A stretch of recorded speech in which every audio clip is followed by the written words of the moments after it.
Olá, queridos! Está iniciando mais um programa Vai e Vença aqui na Conexão Casa dos Filhos. Você é sempre especial para nós, sempre conectado com a gente aqui, e já quero fortalecer para você. Se você não é inscrito, se inscreva aqui no canal, né? Ative o sininho para receber as nossas notificações e ficar sempre ligado nos programas que a gente vai estar aqui gravando, também na programação da Casa dos Filhos e do Conexão Casa dos Filhos, que é uma maneira de nós chegarmos até você através aí do YouTube, através das redes sociais e com programas bem relevantes. Eu já queria até deixar com você aí, deixar você na expectativa, porque nós vamos ter aí nas próximas semanas novos programas dentro da Conexão Casa dos Filhos. A gente vai estar startando aí novos programas na parte de adoração, musical. Vamos também estar com uma programação jovem para os jovens no Fluxo. Por isso que eu peço e insisto, se conecte com a gente, se inscreva no canal e fique ligado aí que vem novidades por aí. E o programa Vai e Vença, como você já sabe, você que nos acompanha, ele tem uma didática, uma essência de eu sempre trazer aqui homens, mulheres que estão conquistando. Eu costumo dizer que vencer, nós vamos concluir, nós vamos ser vencedores quando a gente conseguir concluir a jornada. O apóstolo Paulo, nos seus últimos momentos, ele nos marca porque ele nos leva para esse lugar de reflexão, né? Cumprir a jornada, cumprir a carreira, e tem um momento que nós vamos cumprir a nossa jornada. Até lá nós precisamos vencer em etapas, vencer em níveis, temos desafios diários com Jesus.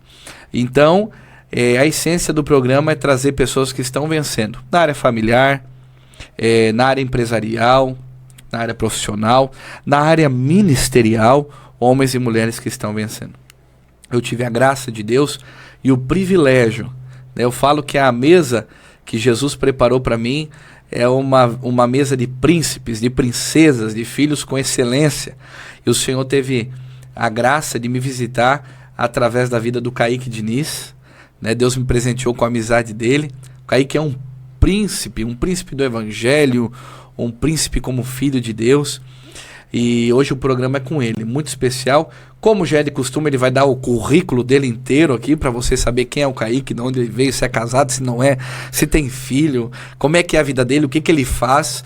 Ele vai falar tudo isso e depois a gente vai aguçar ele com algumas perguntas. E eu tenho certeza que vai ser um programa edificante. Kaique, agora com você, seja bem-vindo. Aqui no Conexão Casa dos Filhos, você está em casa, né? Obrigado. O programa Vai e Vença, sei que você tem vencido em muitas áreas da sua vida que eu tenho acompanhado. Mas agora a palavra é com você. Se apresenta, fala um pouquinho de você, família, filhos, de que cidade você é, o que você está fazendo da tua vida, para o pessoal te conhecer. Bom, primeiro é um prazer estar aqui. Super feliz de estar nesse momento e poder compartilhar um pouquinho da minha história e daquilo que eu tenho vivido, né, de transformação.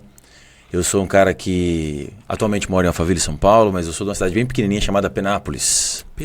E lá no interiorzinho de São Paulo, eu nasci num contexto familiar família ali de classe média, pai, mãe, mais uma irmã, um pouquinho mais velha. E dali fiquei até os meus 17 anos. Aí dali dos 17, fui para Campinas fazer faculdade de Relações Internacionais. Dali no primeiro ano fui morar no exterior, tranquei a faculdade, comecei a rodar uns países e nessa busca, rodei uns tanto de países aí, até os meus 25 anos, eu devo ter rodado uns 30 países diferentes. Aí voltei, continuei estudos e conclusões de graduação, pós-graduação, fui para a área de desenvolvimento de pessoas, até em 2017 ali que eu tive um encontro com Deus, e Deus me falou, pega tudo que você sabe de desenvolvimento de pessoas, tudo que você estudou de gestão de pessoas, gestão empresarial, estudei nos Estados Unidos, em Ohio, tudo isso, e encaixa, traz isso tudo num contexto corporativo, mas leva a minha mensagem para as pessoas. Então hoje o que eu faço, eu levo essa instrução para empresários, donos e donas de negócio. A maior parte das empresas que eu trabalho são empresas familiares, né, em que eu falo sobre princípios que são princípios milenares para que as pessoas consigam conduzir seus negócios, suas famílias, né? Hoje Sou casado, sou pai de 2 filhos, pai da Alice e pai do Samuel, que vai nascer, tá para nascer mês que vem. O profeta. O profeta. E a minha evangelista, minha Alice. E o esposo da Marcele, somos casados e temos nesse ministério. A minha esposa também está nesse contexto, né? A minha esposa, eu faço um trabalho, além desse corporativo, faço um trabalho muito forte para homens, que é um chamado que eu tenho, né, de falar sobre o caráter do homem, sobre construção de patrimônio, propósito de vida. Os homens precisam disso e as mulheres, as esposas precisam desses homens fortalecidos nisso. E a minha esposa Marcele faz um trabalho para mulheres em que ela ajuda as mulheres no tempo de espera, para se prepararem da maneira correta na modernidade, porque a modernidade hoje é um contexto em que a mulher seja independente, não dependa de marido, faça suas próprias coisas, foque na sua carreira, não tenha filhos, faça pós-graduação, mestrado, doutorado, vá trabalhar no exterior, mas não se case, não tenha filhos agora, né? E minha esposa, ela vai na contramão disso. A minha casa e minha família, a gente se direciona contra toda a ideia que hoje é passada, né, na modernidade, que a gente busca resgatar alguns princípios de família, de tradição, e que tem transformado a nossa vida. Então esse é um pouco do nosso contexto, assim. E aí eu queria te falar que eu te conheci por conta de um princípio que eu aprendi com Deus. Quando você se torna amigo de Deus, Ele apresenta seus amigos para você. Você me sentou numa mesa com grandes pessoas, mas quando eu fui ver quem me conectou contigo, foi um homem de Deus. E eu só me aproximei de ti porque eu me aproximei de Deus. Aquele homem se aproximou de Deus, que foi o Denis. E ele nos apresentou porque você também se aproxima de Deus. Então quando Deus, ele vai vendo que ele tem uns mais acercados, mais chegados, ele quer que esses caras se conectem, ele quer colocar esses homens na mesa, né? E é isso que acontece. E vivemos isso, né? Vivemos isso. As pessoas vão aparecendo conforme a gente vai se aproximando mais de Deus, ele vai trazendo amigos mais íntimos para nossa vida, né? E você é um privilégio da minha vida estar contigo. Kaique, essa tua colocação é muito linda, porque quando nós vivemos esse Deus que é Pai, esse Pai que nos protege, que nos exorta, que nos ama, né? Você vê Deus, ele trabalhando uma dinâmica de que, eu até faço essa colocação, porque essa tua colocação é muito forte. Quando nós nos tornamos amigos de Deus, ele vai nos apresentar esses amigos, né, dele, né? E eu vejo que quando Deus quer fazer algo grande na vida de uma pessoa, ele vai afastar as pessoas que não te aproximam dele e vai colocar na tua mesa, vai tirar pessoas da tua mesa que distanciam você da presença desse Pai maravilhoso que é, desse Pai celestial, e vai colocar pessoas que vão te potencializar a estar mais na presença, né? E fato que essas conexões do reino, essas conexões de Deus, ela nos fortalece para essa jornada de fé que nós temos para cumprir, porque é como diz a palavra, né? É levar as cargas, suportai-vos uns aos outros. E suportar é suporte, né? Não é suportai-vos porque eu não gosto ou porque o cara não é porque eu quero dar suporte. Nós somos com amigos, amor, né? João 15, né? Dá a vida pelos nossos amigos, né? E quando há essa conexão, isso é poderoso na nossa vida. Então, a paternidade, os filhos, o trabalho que a Marcele faz, né, também com mulheres, de ativação, quebrando esse feminismo abusivo, errôneo, que ele está sendo aplicado de uma forma errônea, né? A gente precisa potencializar a mulher em Deus, né? Para ela ser aquilo que Deus gerou ela para ser. E ela vai ser feliz por isso, porque é um cumprimento de uma missão, né? Total. Então, quando a gente vê essa sociedade mesmo contaminada, porque você vê a sociedade lá caminhando por uma vida do eu, não mais do nós, né? É uma vida do... Tem que te fazer prazer, tem que ser bom pra você, tem que ser tudo. Eu. Eu sempre digo, o pai não é meu, o pai é nosso. Então é um acréscimo de comunidade. Aí não tenho desejo de mais ter filho. E ontem, inclusive, vocês estão nos ouvindo, ontem aqui na Casa dos Filhos, o Kaique, ele aplicou essa ferramenta poderosa no reino, que é o legado masculino. É uma palestra que ele dá, um encontro com homens, ele vai falar um pouquinho sobre isso. E foi uma das coisas que ele comentou ali no altar, na nossa plenária ali. Ele falou sobre a questão de filhos, né? Os casais não têm desejo de ter filhos, as mulheres não querem ser mães. Eu tive uma experiência essa semana, bem atual, para compartilhar contigo. Sim. Eu não vou entrar agora no ensino, até porque a entrevista é com o Kaique, da oferta de remissão, mas a oferta remissiva é uma oferta presente na Bíblia. Davi teve essa prática, né? E um casal me procurou essa semana, fez uma oferta de remissão. Me procurou, pastor, eu preciso fazer uma oferta de remissão. É um casal que já tem uma idade, é bem vivido. Um casal que teve filhos, mas por conta de uma cirurgia de... Como é que é o nome da cirurgia agora que corta para não ter filho mais? Vasectomia? Vasectomia. Não estava lembrando, eu já fiz. Então, vasectomia. Eles quiseram fazer uma oferta de remissiva Porque em Deus, no Espírito, eles entenderam que eles poderiam ter tido mais filhos. Olha só, que forte. Tive essa experiência essa semana. E você pontuou isso ontem? Não, pastor, lá em São Paulo, eu moro na Favela de São Paulo. O contexto lá, a gente teve em alguns imóveis agora recentemente para ver, para investimento e tudo mais. A quantidade de imóveis na planta que não tem espaço kids, mas tem espaço pet. Não tem espaço kids. Os imóveis ali em São Paulo, na região ali, Zona Sul, são apartamentos cada vez menores, em que você desce no térreo, não existe espaço para crianças. Existe espaço para os cachorros. E eu falo nada contra cachorro. Eu sou filho de pai e mãe veterinário. Eu amo cachorro, já tive cachorro. Sou apaixonado por cachorro. Se você botar um cachorro aqui agora, eu vou abraçar e beijar ele. Não tenho problema com cachorro, eu amo cachorro. E não está errado um homem, uma mulher, na sua família terem um cachorro. Mas um homem que ele considera que o cachorro é o filho dele, ele gera um prejuízo para ele, para a família que Deus chamou ele a construir. E até recentemente, minha mãe está em ação até hoje, vai completar 42 anos de prática clínica como médica veterinária. Ela falou, filho, você não faz ideia do prejuízo que os animais têm, porque as pessoas, os humanos, os tutores daqueles animais, eles tiram o cachorro daquele contexto ele era um filhote, né? Do contexto natural, né? Do contexto natural. E começam a humanizar o animal. Humanizar o animal. Né? Traz um prejuízo pro animal. Pro animal. O animal começa a ficar mal. Aí ela comenta, né? O pessoal fala, o cachorro fica lambendo a pata, o cachorro faz isso e aquilo, fica neurótico. Nós estamos doentes e queremos fazer com que o animal se torne um bebê. A gente é a sociedade hoje que o homem considera que ele pode se casar. Eu vi agora recentemente um homem que se casou, lá no interior do meu estado, ele se casou com ele mesmo. Esse homem se casou com ele mesmo e fez uma cerimônia, chamou colegas. Que realidade é essa? Olha o ponto que nós chegamos. E sem falar de bebê reborn, que a gente estava vendo agora, que estava numa alta, né? Os amantes de si mesmos. Nós não temos mais a essência da identidade do homem e da mulher. Nós temos uma responsabilidade de resgatar isso em nós e ajudar as pessoas a resgatar isso nelas. Nós não temos que... Eu concordo, por exemplo, em temas mais polêmicos, de que pessoas falam assim, não, para... abusadores e pedófilos, a gente tem que agir assim, fazer tal coisa, tem que fazer castração e tem que colocar prisão perpétua. Eu não estou nem entrando nessas questões de leis. Eu olho, pastor, por que está por trás disso. Por que esse homem se tornou um abusador? Por que esse homem... Eu já vi em São Paulo um homem agredir fisicamente a própria mulher. No meio da rua. E golpeava ela. A que ponto um homem chega para fazer isso? Está errado, precisa ser punido. Isso aí é advogado que faz justiça. O meu chamado com Deus, eu olho e falo assim, cara, como é que a gente resolve esse BO? Como é que a gente resolve esse problema no dia a dia?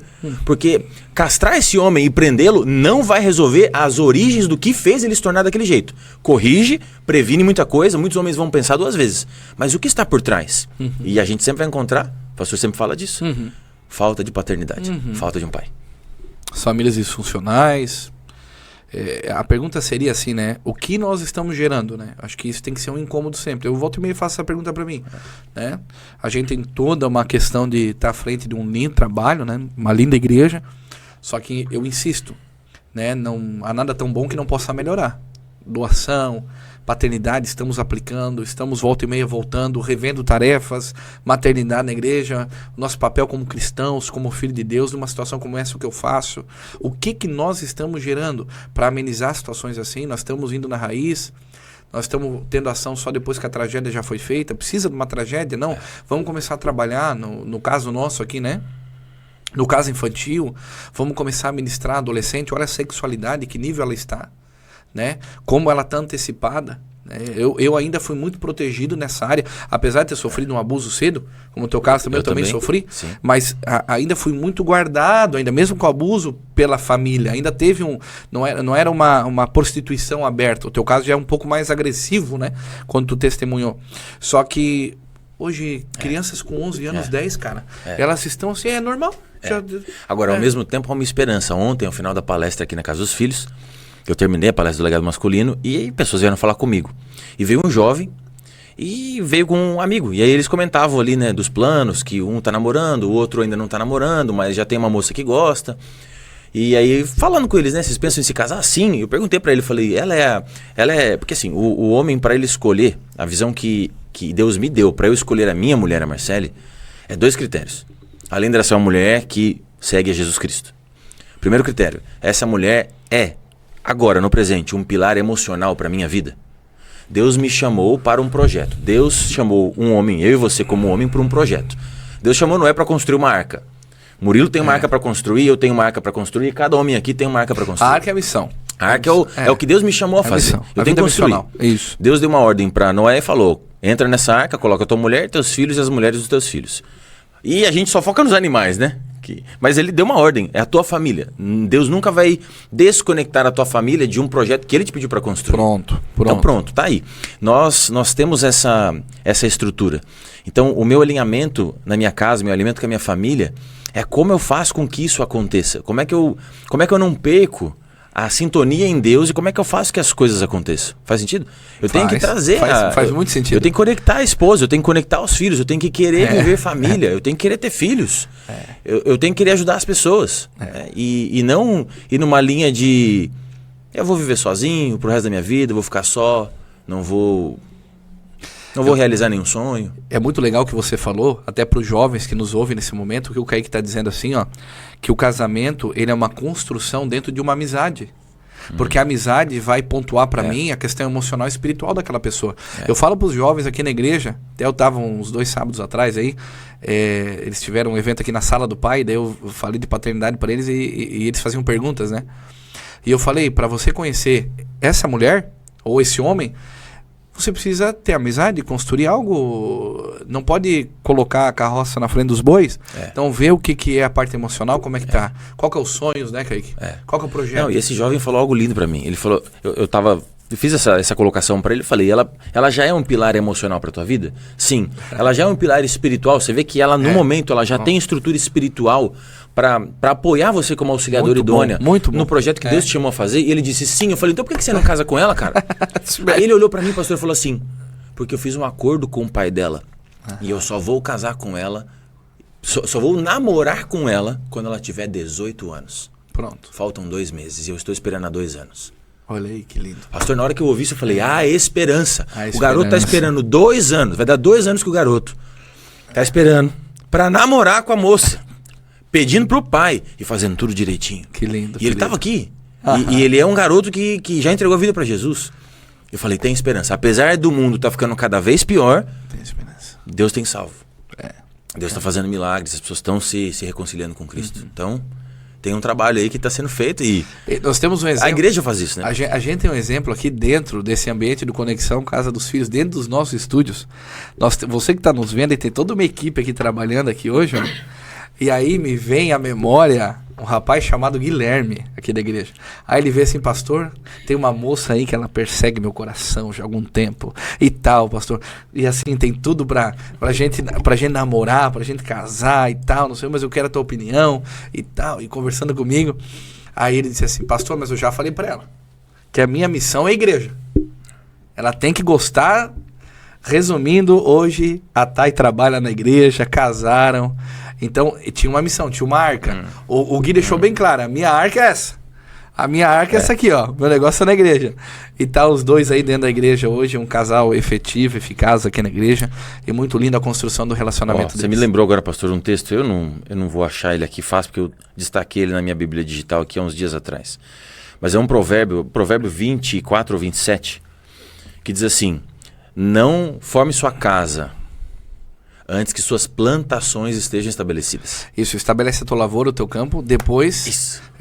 Provérbios. E depois estabeleça, constitua a sua casa ou sua família. Vai ter algumas versões, é isso mesmo. Alguns homens que hoje eu converso, e até com o trabalho que minha esposa faz, elas trazem uma seguinte questão. Puxa, ele não me pede em casamento, ele não oficializa o relacionamento comigo, ele não forma a família comigo, porque ele fala que vai ser muito caro o casamento e vai ser muito caro sustentar a casa.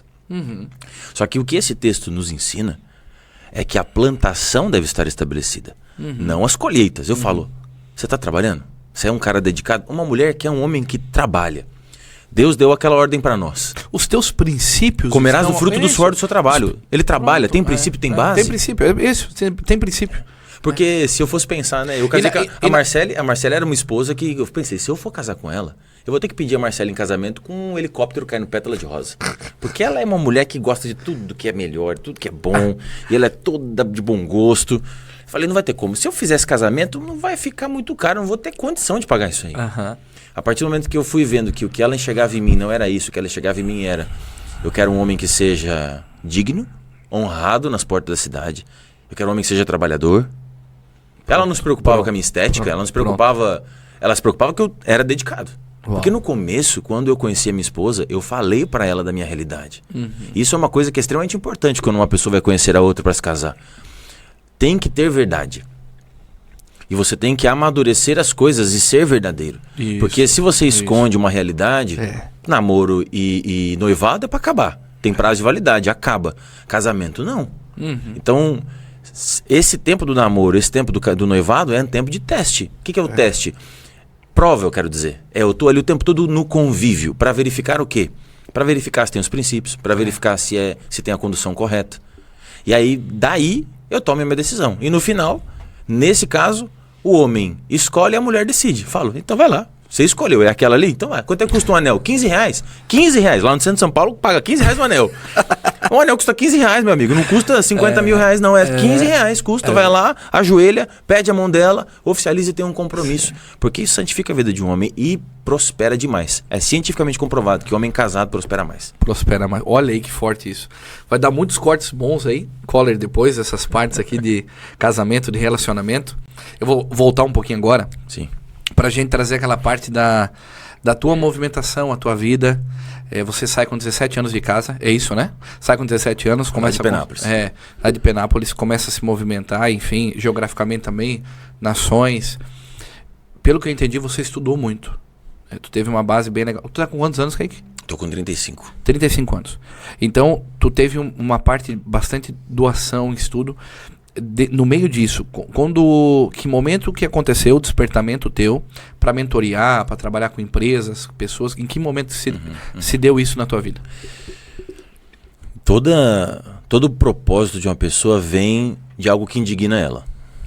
Todo propósito que uma pessoa é chamada para se movimentar tem uma relação com algo que ela vê que precisa ser feito. Não significa que ela sente que ela é competente para tal. Moisés não achava que ele era competente, mas tinha algo que ele via que tinha que ser feito. Pronto. E Deus mostrou para ele, mas ele não se sentia competente. Então, Deus não está procurando os competentes, Deus está procurando os obedientes. Deus me mostrou que eu tinha uma história e que eu precisava ajudar pessoas. Como é que começou isso comigo? Quando eu saio de Penápolis aos 17, eu vou para Campinas fazer faculdade de Relações Internacionais.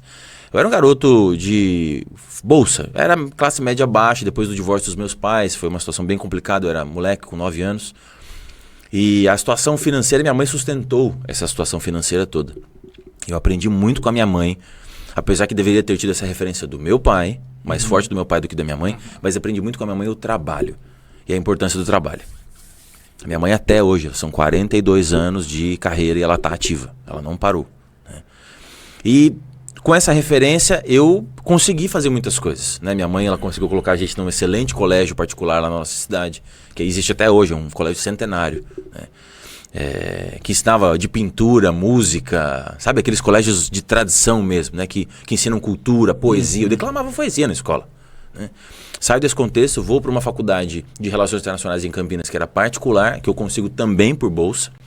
Eu lembro do dia, pastor, que eu estava na subida da Unicamp, lá correndo para chegar lá em cima e conseguir entregar o formulário para aplicar para a bolsa ali. Olha aí. A minha mãe, ela sempre me ensinou isso, né? E Deus já mostrava para nós que geografias davam bênçãos.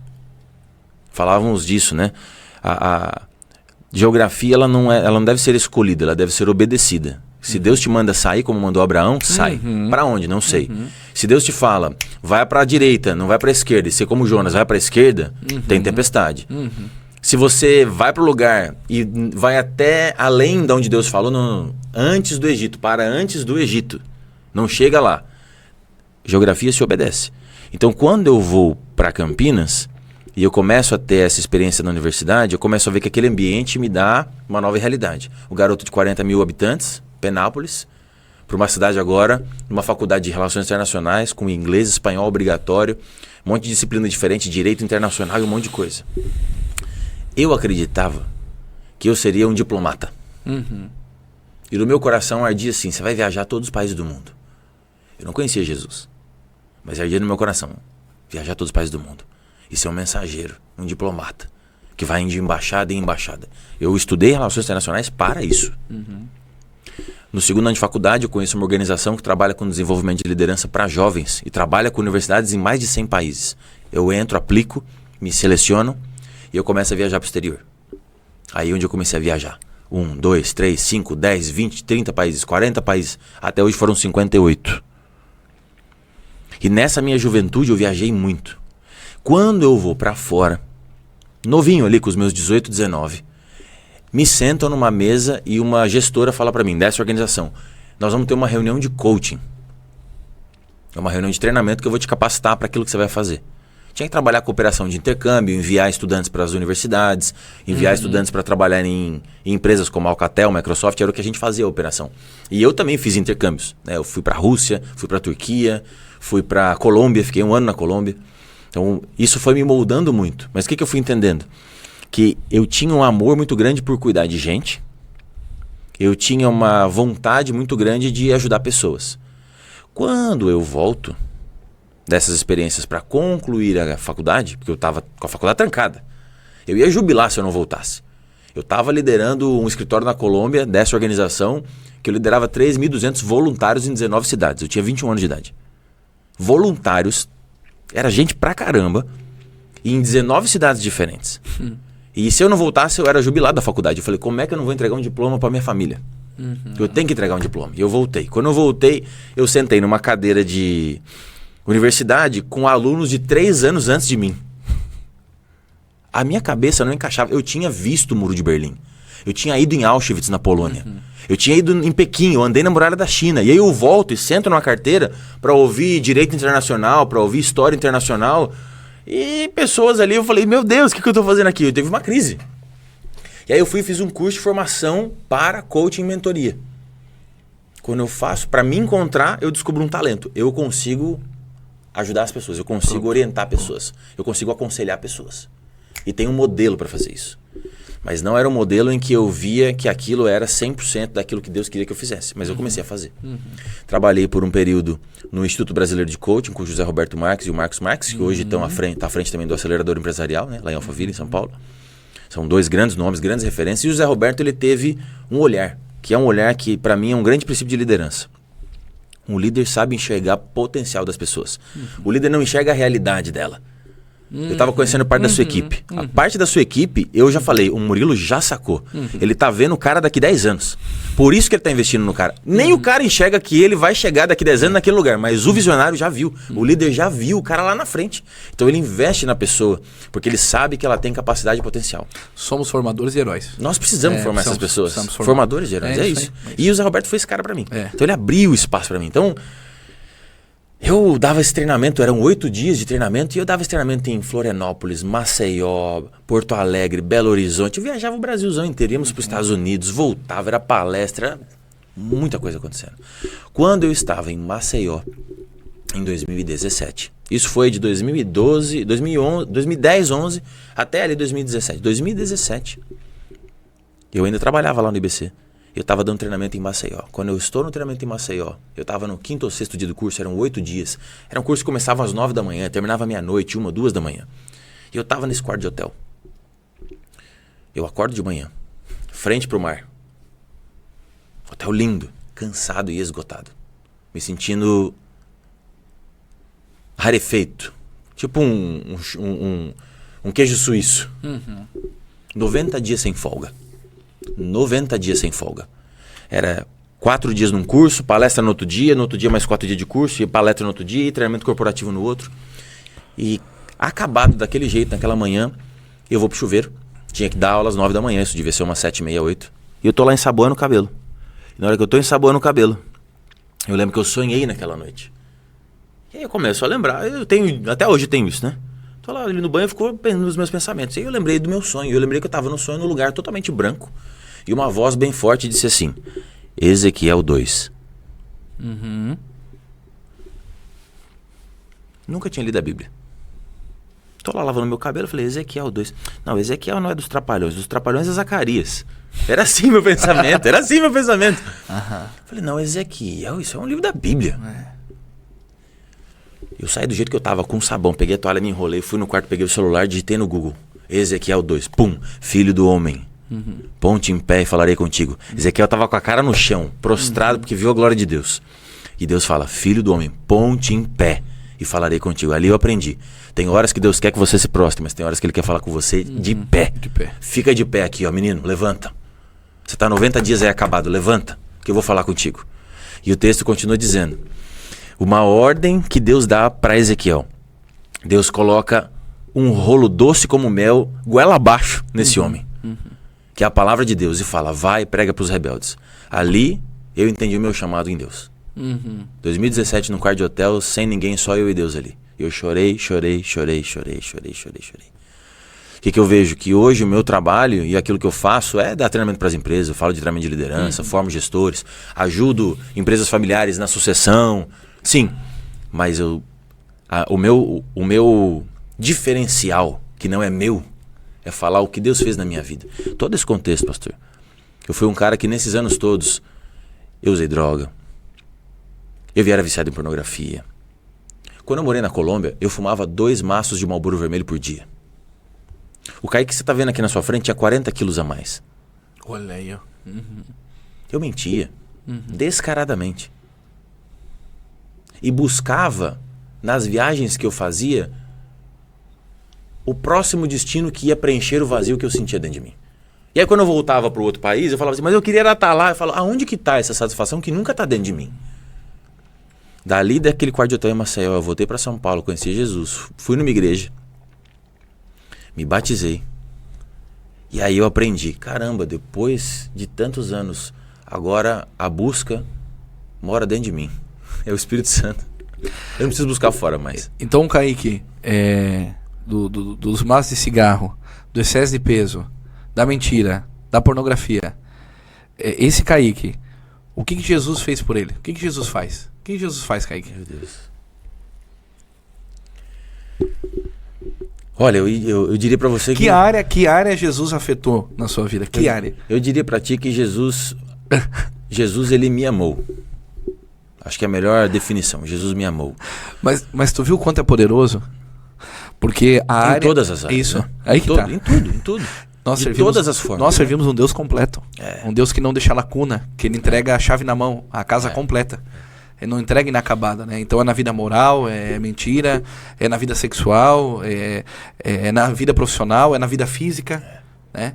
É o excesso de peso, é o equilíbrio em todas as coisas. Como Jesus, quando Jesus entra na casa, Ele coloca tudo em ordem, né? Tudo no devido lugar, não, aqui é assim, aqui é assim. É desse Jesus que a gente tenta transmitir às pessoas. Exato. Né? E o que eu mais tenho experienciado agora é que eu fui alcançado, e eu vejo que é exatamente o papel da igreja, né? É alcançar, aí a igreja consolida pessoas, ela treina pessoas, ela começa a enviar aquelas pessoas. E hoje eu sinto que no meu envio, eu sou alcançado, eu sou treinado, eu sou consolidado, eu sou treinado para patamares maiores. Né? A melhor forma hoje que eu vejo de não cair nos erros do passado, não cair em pecados do passado, daqueles pecados que a gente fala, são os pecados de estimação, me acompanharam a vida toda. Pecado, nós todos pecamos todos os dias e precisamos nos lavar. Mas aqueles que são aqueles conscientes que eu falo, cara, eu percebo isso, é o avançar para ajudar outras pessoas a também resolverem isso na vida delas. É a melhor forma que eu tenho isso hoje. É a minha atitude de autopreservação. Eu costumo dizer assim, que um cristão ele não pode errar erro velho. Né? Assim, o pecado é um acidente de percurso, né? Você tá com o carro na via, tá na BR, e você não quer pegar uma panela, um buraco, mas de repente, tá noite, assim é o pecado na nossa vida. Que estamos crescendo em maturidade com Cristo, aprendendo a cada dia, né? E a pior coisa para um homem é errar erro velho, né? A pior coisa para o homem é perder para aquilo que ele já venceu. Acho que é a pior coisa para o homem, né? No campo da hombridade, né? Perder para aquilo que ele já venceu. Aí a impotência vem de novo. Aí o velho homem tenta ressuscitar. Por isso tem que cortar a cabeça do gigante mesmo. Pra que... Tem uma frase que eu ouvi uma vez que a gente pode até refletir ela junto. Eu nunca refleti sobre ela. Tô lembrando dela agora, mas ela fala muito sobre a dor do passado e o propósito, o destino que Deus tem para nós, né? Já reparou que todo antídoto que é feito vem de um veneno específico? Se a gente pegar vacinas, né, pega, sei lá, vacina para, né, remédio para veneno de cobra. Pega-se do veneno da cobra e se faz dali o antídoto. É curioso isso, que na nossa vida a gente viveu venenos e dores E Deus usa essa dor para que a gente seja, para que a gente tenha nas nossas mãos um testemunho, uma experiência que com Ele, com Cristo, se torna um antídoto, um remédio para outras pessoas. É Bíblia. Deus transforma a maldição em bênção. É Bíblia, é Bíblia. Agora deixa eu te falar, o legado masculino, fala pro pessoal aí. Como é que tá sendo essa movimentação, esse trabalho com homens? Fala um pouquinho do legado aí.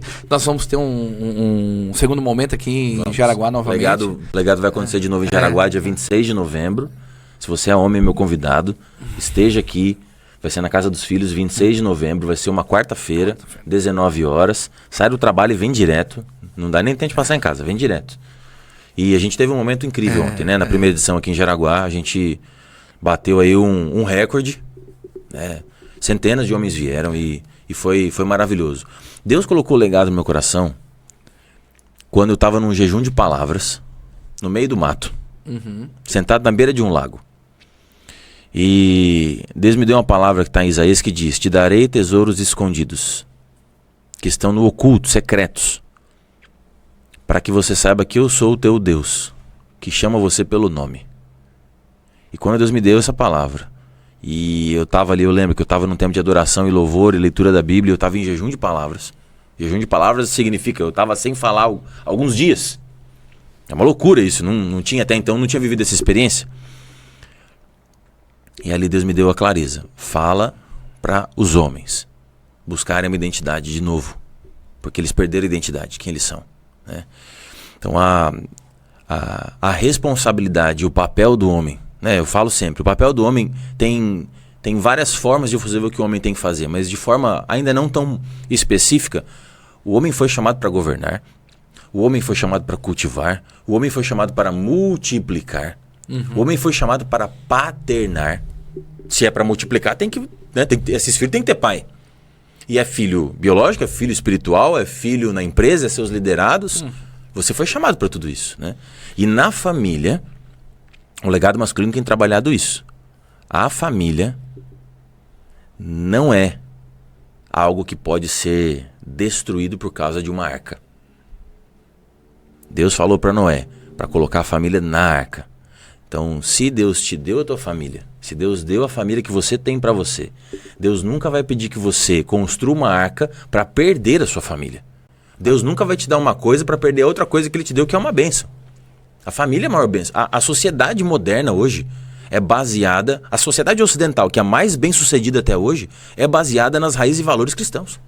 É o que estabeleceu. Se não fosse as bases cristãs na nossa sociedade, a sociedade em vários lugares estaria extinta já.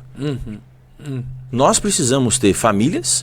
Eu vou dar exemplo do meu sogro e minha sogra. Meu sogro e minha sogra vão fazer logo 45 anos de casado. O meu sogro e minha sogra já passaram por várias dificuldades. Eles me contam histórias. Teve momentos em que meu sogro não conseguiu ir bem profissionalmente e minha sogra segurou na mão dele e falou: siga. O maior ensinamento que meu sogro já me deu: trabalhe. E aí eu lembro da palavra, Deus deu ordem para você e para mim. Comerás do fruto do suor do seu trabalho, do seu rosto. Trabalhe. Para o homem é trabalhe. Faça a tua responsabilidade. É nossa responsabilidade prover. É nossa responsabilidade garantir o sustento. Mas o sustento não está limitado a dinheiro. O sustento está muito mais do que isso. O sustento é um sustento de palavra, um sustento de direção. Né? É a responsabilidade do homem proteger. Mas proteger não é botar cerca elétrica, muro alto ou fazer academia. Proteger a família dos meus próprios pecados. Eu abro brecha. Se eu abro brecha, essa situação entra na minha casa. E como que eu vou... Eu penso pro meu filho, como que eu vou cobrar o Samuel?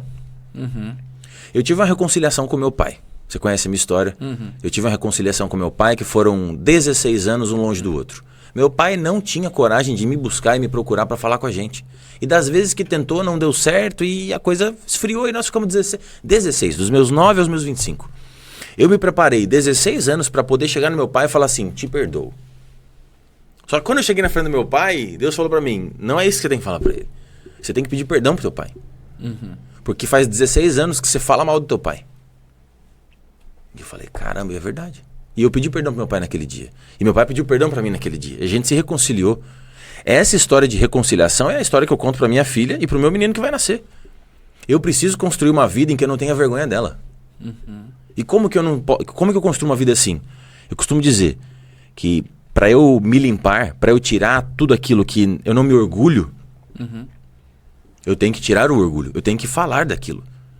Eu sou uma pessoa que hoje eu falo abertamente de várias coisas que eu já fiz no passado e que foram completamente erradas. Isso me ajuda a tratar as minhas situações. Tudo aquilo que é oculto, eu ouvi uma frase uma vez de um grande amigo, David, ele fala assim: pecado não confessado é um segredo entre você e o diabo. Fortíssimo. Fato. Se eu não falo, confessamos para Deus para sermos perdoados. Ele é fiel e justo para nos perdoar, Cristo. Mas confessamos para homens para sermos tratados. Não me interessa quantas vezes você vai na igreja. Não me interessa quantas vezes quanto de obras você tem. De ontem para hoje, você e eu pecamos. Então agora precisamos nos reconciliar com Jesus, pedir perdão pelos nossos pecados e seguir adiante. Essa responsabilidade é a nossa. Porque senão a gente vai deixando, né, cara? A gente vai deixando, e encobre aqui, encobre ali. Não, aquilo ali não preciso pedir. Não, aquilo ali foi coisa pouca. Não, mas aquela pessoa é subordinada a mim. Eu não preciso pedir perdão pra ela. Não, aquilo ali, ó, ele nem percebeu que fui eu. Melhor não falar. E as coisas vão acumulando. E quando você vê, tá cheio de rachadura. O teto está caindo na sua cabeça. Tiago 5,16 diz que nós devemos confessar os nossos pecados uns aos outros, orar uns pelos outros. A oração de um justo tem muitos seus efeitos. É interessante, eu até evidencio às vezes isso.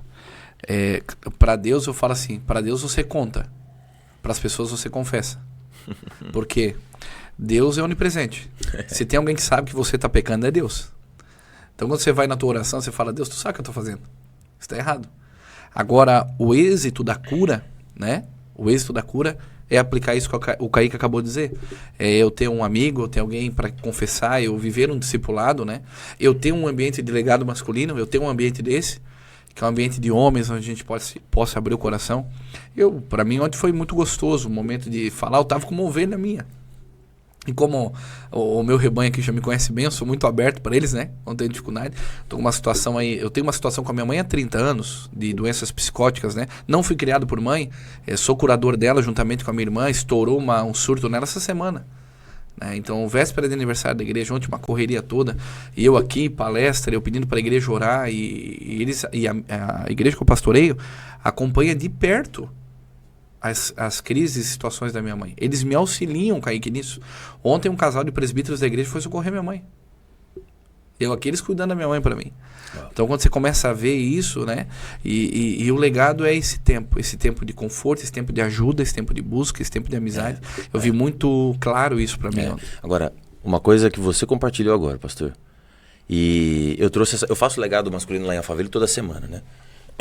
Toda quinta-feira lá em Alphaville a gente faz o legado masculino, é aberto, não tem ingresso, é gratuito, não precisa ser cristão. Chegam lá muçulmanos, ateus, católicos, evangélicos.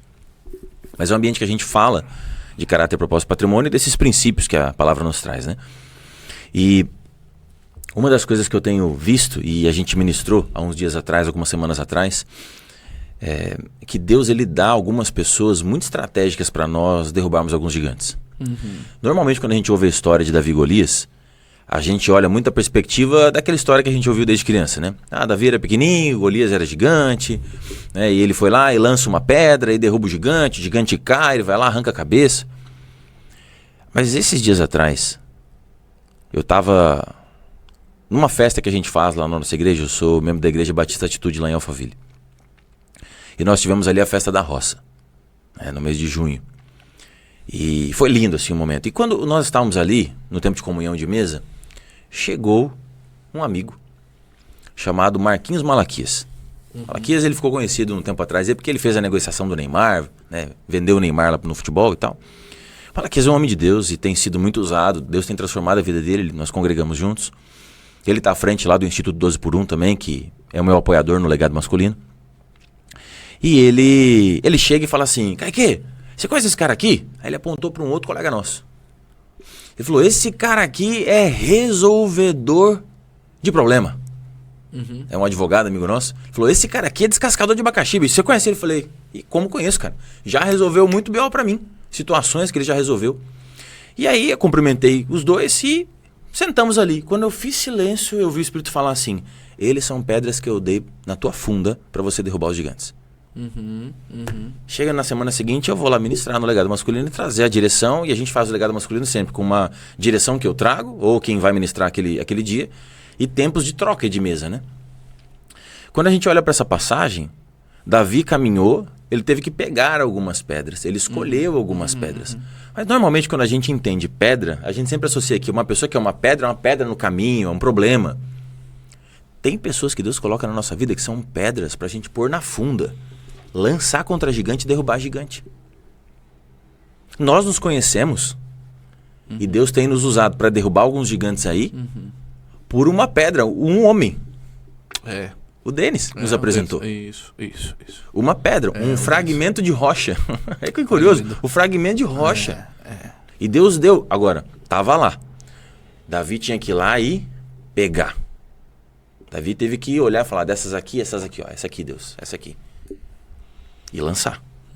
Então, muitas vezes a gente tem pessoas próximas de nós que nós não acessamos porque nós não temos a dinâmica, a proatividade de fazê-lo. Porque Deus traz pessoas perto de nós. Deus coloca pedras no teu caminho ali que você pode pegar para lançar contra o gigante. Mas tem gente que tem dificuldade em falar assim, ei, preciso de ajuda nisso. Cara, nós estamos aqui. Olha aqui o que Deus está fazendo em Jaraguá do Sul. Você precisa trazer a consciência das pessoas. Olha o que nós estamos fazendo. Nós precisamos... São pedras. Quem tem pedras aí? Tá cheio de gigante pra gente derrubar aqui. Essa região tem muita prosperidade, mas tem muita necessidade. As pessoas têm necessidades aqui. E necessidades envolvem tempo dedicado, envolvem amor, envolvem generosidade, mas tem coisa que abraço não compra. Tem coisa que tem que pagar. Cobertor tem que pagar, comida tem que pagar, remédio tem que pagar, gasolina tem que pagar, caminhão tem que pagar, tinta tem que pagar, cadeira tem que pagar. Então, se todos entendêssemos isso, eu tive uma experiência agora em janeiro em Orlando, eu tive uma experiência de caça, eu nunca tinha feito uma experiência de caça. Isso para algumas pessoas é um pouco polêmico, né? Porque tem gente que fala, não, eu sou contra a caça, mas lá era uma caça legalizada e eu participei ali, mas o ponto que eu entendi naquele momento, nenhum projeto de Deus te chama para caçar sozinho. Se você quer caçar uma lagartixa, talvez você até consiga pegar sozinho. Mas se Deus te chama para caçar um elefante, um mamute... meu amigo precisa de ajuda. Você precisa de ajuda. Tem a colocação que o rapaz ali no vídeo do Legado Masculino, quando você colocou, ele fez lá um aluno lá, frequentador do Legado lá, ele falou... ninguém faz algo grande sozinho. Ninguém faz algo grande sozinho. Não podemos. Não podemos. E se a gente entendesse que nós não somos inimigos um do outro, nós estamos todos... A palavra fala, nossa luta não é contra carne e sangue. Então não é... O nosso inimigo não é outro homem, o nosso inimigo não é outra mulher. O nosso inimigo é o mundo espiritual. Então, se a gente entendesse isso, e com essa visão de maturidade, isso é o ideal que... Eu gostaria que todos nós entendêssemos isso. Nós não estamos... numa disputa, eu tô no meio dos negócios. Não é uma disputa, às vezes eu tô com concorrentes numa mesa sentado comigo. Pessoas do mesmo setor, mesma indústria. Concorrem, disputam carteira de clientes entre si. Se a gente entender que se a maré subir, todos os barcos sobem juntos, se a gente entender que se beneficiar todos saem melhor. Todos. E por que para eu ganhar alguém tem que perder? Não é assim que as coisas funcionam. Deus gera, Ele faz. Ele fez tudo do nada. Nem Deus fez sozinho, façamos nós. E façamos nós. A imagem e semelhança. É um Deus coletivo, né? É um processo que todos nós temos que entender e a gente se envolver nessa causa. É um Deus família. Perde e quem ganha em todo esse processo não é o Murilo, nem o Kaique, nem a Maria, nem o Roberto. Quem perde quando a gente fica em falta de unidade é o reino de Deus. Quem perde é o reino de Deus. A gente tem que se unir. Amém. Kaique, olha, nós estamos aí num tempo bem legal de programa. Eu queria que você fizesse colocações finais aí. Por quê? Porque até entenda uma coisa, você que está com a gente aí, que nós vamos ter mais podcasts aqui, Vai e Vença com o Kaique. Eu vou gravar alguns com ele. Nós vamos abordar alguns assuntos específicos nos próximos. A gente bota alguns assuntos talvez relacionados aos homens. A gente vai trabalhar alguns podcasts juntos aí. Esse aqui foi já inicial para você conhecer ele, a trajetória dele aí. Estamos num tempo legal de programa aí também. Mas eu queria que tu fizesse considerações finais. Fortalece aí o legado novamente que vai ter em Jaraguá do Sul, dia 26 de novembro, é isso, quarta-feira. Tá contigo. Bom, primeiro agradecer. Obrigado. Agradecer a Deus e a tua vida, honro a tua vida. Tem certas pessoas que elas se colocam disponíveis. Mas tem pessoas que entregam a vida delas. E a palavra fala que não há amor como esse, né? De dar a vida pelos amigos, né? Não há amor como esse. E sou muito grato a Deus pela tua vida e a gente estar aqui, tendo essa conversa. Espero ter aqui contribuído um pouquinho, né? Com a vida das pessoas que vão acompanhar e que acompanham aqui já esse trabalho. E o que eu gostaria de compartilhar nesse fechamento é que a família é a base da sociedade. E Deus sempre nos chama a construir um projeto grande. Deus sempre chama a gente para fazer algo lindo para Ele. Seja você CLT, trabalhando na empresa de alguém, trabalhando numa organização ou tendo seu próprio negócio. Deus sempre vai te chamar para construir algo grande. E na sociedade em que nós estamos hoje, eu tenho visto um bloqueio mesmo das pessoas em relação a ter esperança na família. Então, meu convite para você é que você busque boas referências. Esses dias eu falava com um rapaz e ele falava assim: Kaique, eu tô com 40, acho que era 40 ou 41 anos de idade e não consigo uma moça para casar. O conselho que eu dei para ele foi o mesmo conselho que eu dei para um outro rapaz que falou: Kaique, eu sou casado há 11 anos, mas eu não consigo ter filhos. Eu dei o mesmo conselho para esse cara. E eu também conversei recentemente com um casal que tem algumas décadas de casamento e eu dei o mesmo conselho. Kaique, eu não consigo casar. Falei: quais são suas amizades? Ele: eu ando com solteiros lá, da minha região ali. Você tem que conversar com gente que conseguiu... Você, homem que está solteiro, tem que conversar com um homem que conseguiu conquistar um relacionamento. Que conseguiu se fortalecer, estabelecer sua plantação e fazer sua família.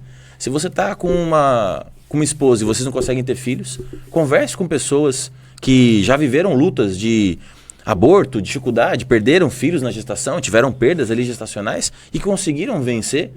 E Deus as fortaleceu e tiveram seus filhos. Se você está passando por uma crise de casamento, não vá falar com pessoas que estão em crise de casamento. A gente quer se sentir em comunhão com essa pessoa. Ela vai querer te arrastar para a dor dela. E você vai se enfiar num buraco. Agora, de tudo isso, se não tem ninguém ao teu redor. E eu lembro do dia em que eu quebrei e eu estava morando num albergue no centro de São Paulo. Sem recurso algum. Sem a minha família. E essa história eu conto numa próxima oportunidade. Não tinha mais nada na minha vida, a não ser tudo que eu precisava, que era Cristo. E eu me lembro daquele dia que eu fiquei naquela noite 6 horas conversando com Jesus. E daquele dia onde eu não buscava nenhuma muleta, a não ser a presença dele e o amor dele sobre minha vida. E como nós somos privilegiados, que ele é sempre amoroso conosco e sempre misericordioso. Dali ele me resgatou. Então busque as tuas referências no lugar certo. Busque a Deus e busque pessoas que caminham com Ele. Vou encerrar com a frase que eu falei no começo. Quando você se torna amigo de Deus, Deus apresenta os amigos dele para você. Amém, Kaique. Obrigado, tá? De coração, tamo junto. Vai ter mais programa Vai e Vença com você aqui, eu creio nisso. E você, a gente vai disponibilizar aqui embaixo agora. Eu vou encerrar com você. Vamos colocar aqui embaixo as redes sociais do Kaique, o Instagram dele, para você seguir ele lá, tá informado de todo esse movimento que ele está fazendo em Alphaville, no Brasil também agora, e para você acompanhar a agenda dele sempre que vir aqui pro Sul, principalmente em Jaraguá, você esteja com a gente aqui na Casa do Filho. Quer colocar alguma coisa? Só agradecer aqui, né? Agradecer também o apoio do Malaquias, lá do 12x1, do pastor Dariano e do Padilha, que são meus apoiadores, né? O Legado Masculino nasceu, né, lá em Alphaville. E esses homens, eles têm sido grandes parceiros ali, incentivado, né? E nós estamos aqui por esse apoio deles. E caso você queira levar o legado masculino aí para tua cidade, para tua região, a gente está com esse projeto mesmo, né?